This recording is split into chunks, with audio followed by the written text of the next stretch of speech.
Hello, my name is Nicole. I'm a Linocut artist based in Melbourne, Australia, and this week we're going to talk about starting out doing Linocut printing. So first off, I'm going to tell you 5 reasons that I think Linocut printing is a great process and technique to use, and then I'm going to run you through quickly how to get started with your own Linocut printing practice.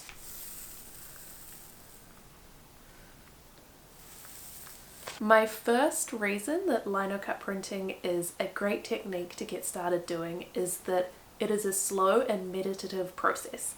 It makes you slow down, it makes you work carefully and with attention, and that is really, really good for our brains. In a world where we are constantly distracted, we're constantly scrolling, we're looking for quick fixes and easy workarounds, Linocut is a process where you have to take things step by step. There are pauses where you need to let things dry and you need to let things mellow before you can keep going. And the process of carving the lino block itself is a very close attention, very careful process that means that you have to be very focused on one task and doing one thing at a time. Because the practice of Linocut runs counter to so much of the quick and busy functions of our day-to-day kind of modern life, I think it's a really good way to slow down and gain some focus in your art practice, or generally to practice focus for other tasks for your brain.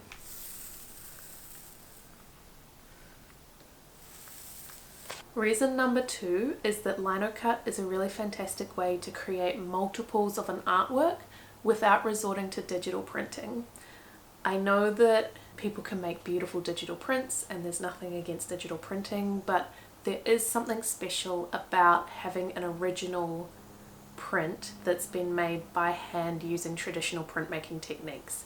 It feels a little bit more like an original artwork than a digitally printed artwork does, because it is using traditional artwork materials and it is the impression of an original artwork stamp. So it has a quality to it that feels quite special, while simultaneously being able to create multiples of something. So you can use it to create multiple prints and sell the prints using the same image.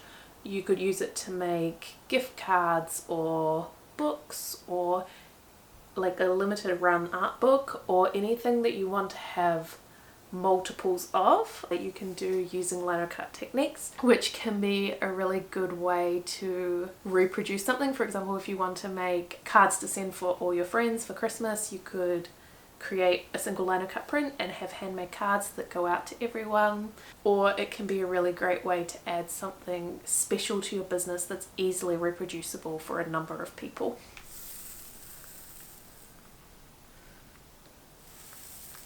My next reason is that of the printmaking techniques and of some of the art techniques that exist, Linocut printing is an accessible and affordable way to get into printmaking without struggling to find materials or being incredibly expensive. You can do Linocut in your home. It doesn't use any nasty chemicals or any equipment that isn't accessible. So Linocut is something that you can introduce into your life fairly easily compared to a lot of art making techniques.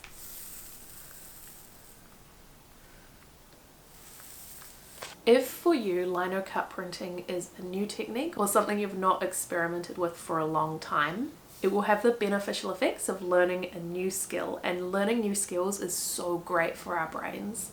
Whenever we learn something new, and especially when it has an aspect of hand-eye coordination, so when you're carving a lino block, for example, you are coordinating new, fine, different kind of motor skills and lining up the way that your body moves with the way that you kind of want things to go. Whenever we do those things, it has a really beneficial effect on our brains, and also it reinforces the idea for ourselves that we are capable of learning new skills.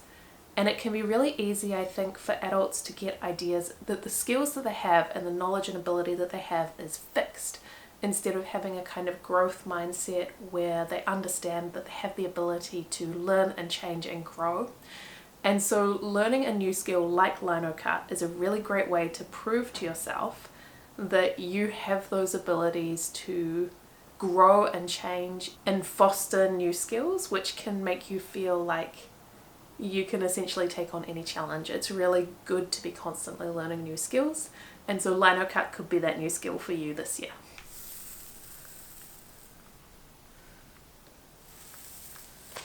Because Linocut is made by carving out a block of lino and then pressing it onto paper to create a kind of stamp, it creates a kind of limitation around what we can produce. We are limited by how fine the Linocut can be carved. We're limited by how lino looks when it's pressed into the paper. For example, a Linocut stamp is not going to have faded edges. You can't do kind of a blurred effect very easily. I mean, there are ways around that, but essentially like a straight up single layer Linocut print is going to have kind of defined edges, and doing something like this means that we're producing limitations around our art practice. And anytime you incorporate a limitation into your art practice, you are then entering a state where you have to problem solve, and problem solving is so good for creativity. So allowing yourself to do something that is new and that has a certain limitation to it, it can't do everything you're used to being able to do, is a really good way to put yourself in the position where you have to come up with new ideas and new techniques and new ways to work around a problem, which will develop your art practice and mean that you're coming up with kind of novel kind of ideas and novel techniques, and that can be a really healthy thing to do to create new work. So if you're feeling a little bit stuck with your creative projects at the moment, doing a new technique like Linocut could be just the way to kind of bust you out of a funk or get through any kind of artistic blocks that you feel like you have.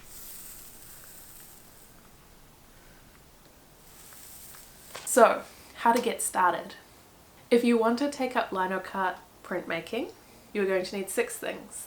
The things that you are going to need are lino. So I use a standard grey Hessian backed lino. You will need carving tools. I have a selection of carving tools. The only thing that I don't recommend is that you get the plastic handle multi-tipped tool. Those aren't very good, but I have some really great recommendations for tools that you could get instead. You're going to need an ink. Your main choices with ink are water-based inks and oil-based inks. It can be a really good starting place to start with a water-based ink, but ultimately an oil-based ink is going to produce a much higher standard result for you, so potentially you might just want to take the leap straight into an oil-based ink. You will need a rubber roller. You want to find a soft rubber roller to use. These are called brayers as well. You will need paper. If you are going to be printing by hand, that is burnishing the back of the paper onto the carved lino block, you are going to want a really fine paper. There are some really beautiful Japanese papers that are made especially for printmaking, and this is probably what you will be wanting to think about if you're going to go down the hand burnishing route. So for hand burnishing, you will want to have a baron, which is kind of like a flat piece of plastic or other material that has kind of a handle on the back, or people use a variety of different things to burnish the back. It needs to have kind of a smooth edge so it doesn't bite through the paper and cause tears, but something that can apply a certain level of pressure. So some people will like to use a wooden spoon. I quite like to use a small glass, like a small drinking glass upturned.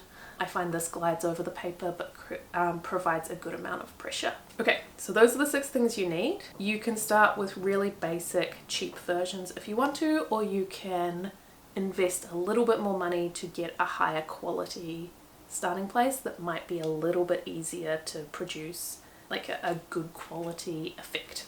If you want to jump straight into using a printing press, I can recommend a hand lever press. It's a cheaper option than the majority of the other options. That's what I use in my studio. It's a really good portable home option. For specifics on the materials that I personally recommend, I recently made a guide that I'm going to link in the description below, and that contains all of the Linocut printing tools that I use in my practice in my home studio. From the specific inks that I like to use, the tools that I use, including the brands and the size of the specific tools that I use, and the kind of press that I like to use. So to actually do the Linocut printing, I have some involved tutorials, and I really recommend that you flick through to one of those and watch one of those once you're finished with this video, because I think it helps to see everything in practice. But the way I would explain the printmaking process is I would divide it into 3 parts.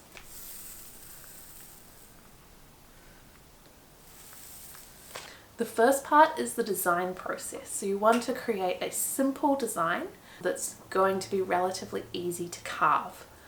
What will be easy to carve when you're just starting out is bigger shapes, taking care that it is solid colors of white. White will be the paper, and black or whatever color you choose to print in, without too much fine detail or kind of fiddly bits or shading. You want it to be kind of a solid block color so that what you're printing is going to be relatively clean.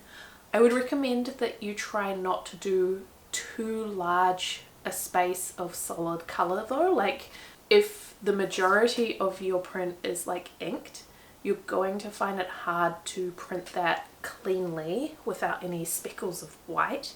Straight off the bat, that's quite difficult to do and can often require printing something, then lifting and inking again, and then printing multiple times to get a clean solid color that's too large. So start with something small, start with something you can carve in a single sitting, and start with something that has a relatively simple design. You also want to keep in mind that whatever you carve onto your lino block will be reversed onto the paper. It'll be a mirror image of the block that you carve. So you really want to keep that in mind, and you especially want to keep that in mind if you're going to incorporate any text.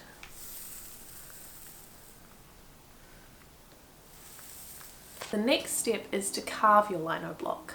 I have videos teaching you how to hold your tools and the techniques that you might like to use to carve lino, but the thing that I would suggest is to take things really slowly, to mark out your block carefully and make sure you know where is being carved and where is not being carved, and to just really relax and take your time.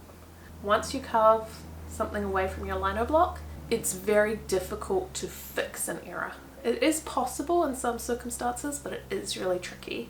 So you really want to try and get things right the first time, and if you make a mistake, it's good practice and good problem solving to work out a way to change your design to incorporate your mistake.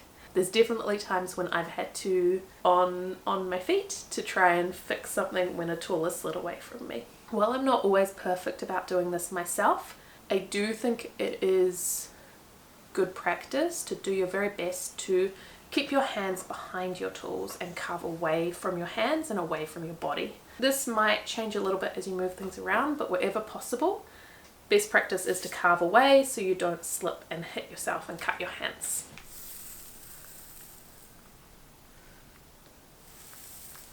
And finally, the last step to making a lino print is to print it.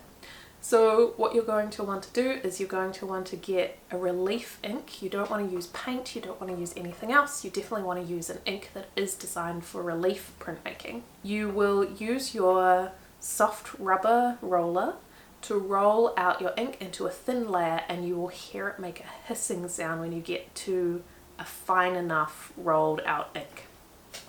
So you'll roll this out into a big patch, and then you will slowly apply layers of ink with your roller onto your freshly carved lino block. Once you've covered the block entirely in like nice thin light layers of ink, You then apply the paper to the block, and either you're going to press it in a press or you're going to burnish it on the back using one of the tools we talked about earlier. You can gently lift up the paper off the lino block to check, and even add a little bit more ink onto the lino block if you need to get like a more solid print.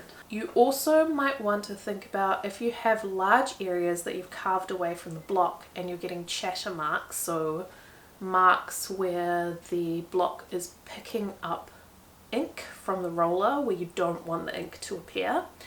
You can think about masking those areas, either using some masking tape that you just lay down once you've inked, or using a mask that you create from cardboard or scrap paper or something. So one way to do this I found is that if you print your block onto a piece of cardboard, you can then cut away all the bits that you don't want to mask, and that can be a really accurate and efficient way to create a mask to put on your block to make everything print cleanly. Okay, so that is my quickest get started guide that I can kind of give you in this short video. If you want more details on how to create lino prints and advice around, like, I do demonstrations on all the techniques that I've talked about, or if you want advice on more advanced techniques, I do some of that stuff. Have a look at my channel, have a look through the videos I've done in the past, and you should be able to find tutorials to help you out. If you have any questions about this or anything else that I'm doing, please leave a comment below and I'll do my best to answer. If you enjoyed this video, please give it a thumbs up, and if you would like to see more printmaking content from me, please subscribe to my channel. I put out new videos each week. I hope that this helped. Happy printmaking, and I will see you in the next video.